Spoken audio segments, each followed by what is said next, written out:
Cyclonic system active થઈ છે, જેના કારણે રાજ્યમાં વરસાદ છે. આજે અને આવતીકાલે ક્યાં કેટલો વરસાદ રહેવાનો છે તેની વિસ્તારથી અમે આપને માહિતી આપી દઈએ.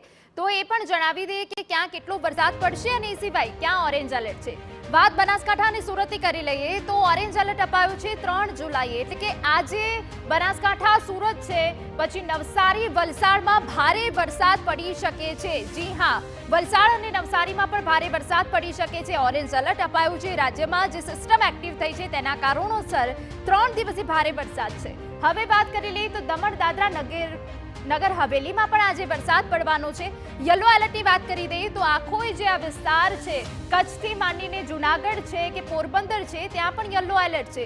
દેવભૂમિ, દ્વારકા, પોરબંદર અને જુનાગઢમાં પણ યલો એલર્ટ છે કે જ્યાં ભારેથી અતિ ભારે વરસાદ પડી શકે છે. એ સિવાય ગીર સોમનાથ, જામનગર અને રાજકોટ જે વિસ્તાર છે, સૌરાષ્ટ્રનો જે આખો વિસ્તાર છે, ત્યાં યલો એલર્ટ છે, એટલે કે આજે પણ ભારેથી અતિ ભારે વરસાદ પડી શકે છે. એ સિવાય અમરેલી, મોરબી અને સુરેન્દ્રનગરમાં પણ ભારે વરસાદ પડી શકે છે. જે સૌરાષ્ટ્રનો વિસ્તાર છે ત્યાં ભારે વરસાદ પડવાની સંભાવના છે. એ સિવાય બોટાદ, ભાવનગર, કચ્છમાં પણ ભારે વરસાદ પડી શકે છે. પાટણ, મહેસાણા અને સાબરકાંઠામાં આખો જે ઉત્તર ગુજરાતનો પટ્ટો છે ત્યાં પણ ભારે વરસાદની સંભાવના છે. અમદાવાદ, ગાંધીનગર અને અરવલ્લીમાં પણ આ વિસ્તારમાં, મધ્ય ગુજરાતમાં પણ ભારે વરસાદ પડી શકે છે. એટલે કે આજે પણ વરસાદી માહોલ રાજ્યમાં રહેવાનો છે. યલો અને ઓરેન્જ એલર્ટ અપાયું છે. જોકે કેટલાક જિલ્લા એવા છે કે જ્યાં યલો એલર્ટ છે, ભારે વરસાદ પડી શકે છે, જેમાં ખેડા, આણંદ અને મહીસાગર પણ છે કે જ્યાં પણ ભારે વરસાદ પડી શકે છે.